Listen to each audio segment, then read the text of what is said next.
Saudi Krab, it's Thursday, October 4th. I'm JP Mestanza, and this is Phuket Extra, brought to you by PSD Windows and Doors.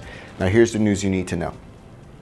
Police are hunting for a man who allegedly attempted to rape two women after they returned to their rented room after hanging out at an apartment in Phuket town last weekend.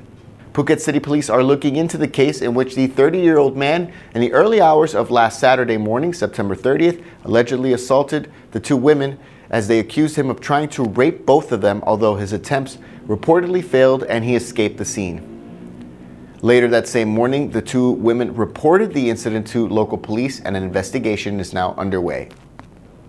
And reports are saying that an 18-year-old Myanmar national drowned while he and two others were in the middle of trying to save a monkey that had apparently fallen into a swamp in Kokeo just yesterday.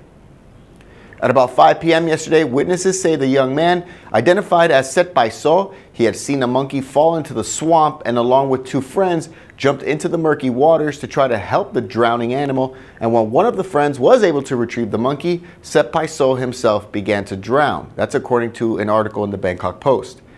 Attempts from his friends were not enough, and it took a team of local police, divers, and rescue workers about 15 minutes to retrieve the young man's body from the swamp, which is about 10 meters deep. The teen's own father watched it all happen as well, although he could not swim and help his son. For more, visit thephuket.news.com.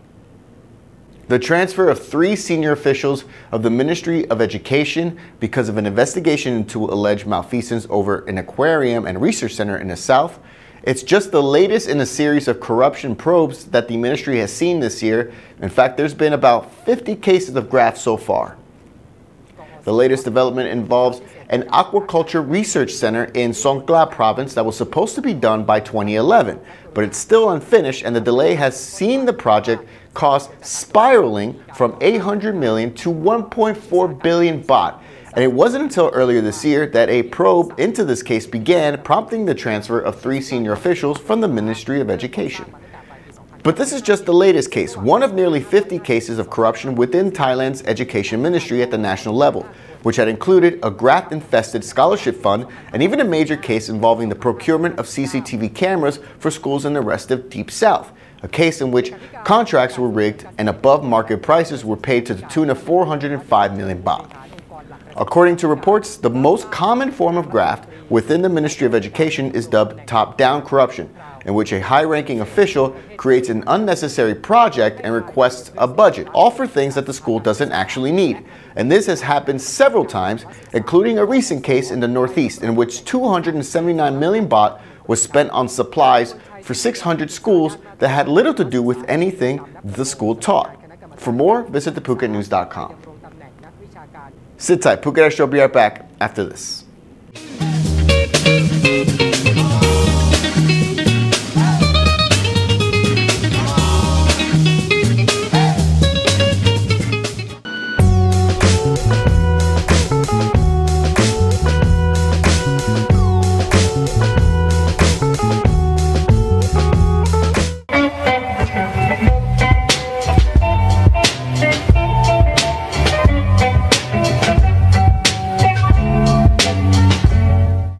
Welcome back to Phuket Extra.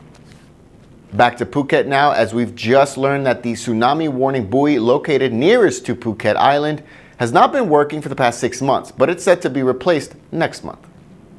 The National Disaster Warning Center, the NDWC, they confirmed the report with the Phuket News, adding that all of Phuket's 19 warning towers are functioning, but some of them have slight faults, like low volume, although a specialist from Bangkok is set to come down to fix all of those. Meanwhile, the buoy nearest to Phuket has not been active for the past 6 months, and officials believe it was damaged by fishing activities.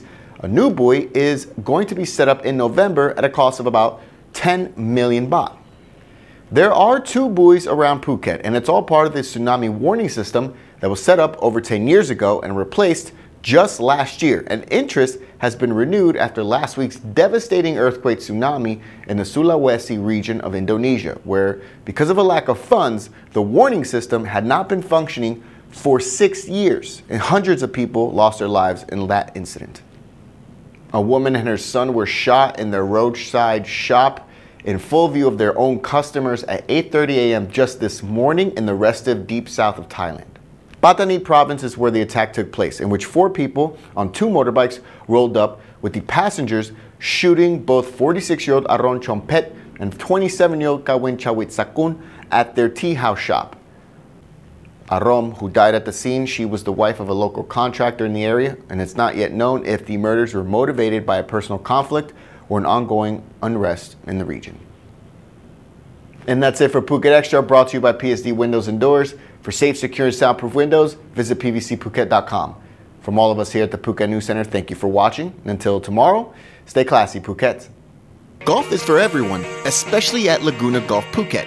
Now, expats and Thai locals can enjoy the world-class course until the end of November with special resident rates. Simply show your Thai ID card, work permit, or retirement visa. Just 1,800 baht daily for a round of 18 holes with caddy and additional 350 to include a golf cart. Or enjoy great 4-ball with 3 other friends on Sundays for only 6,000 baht.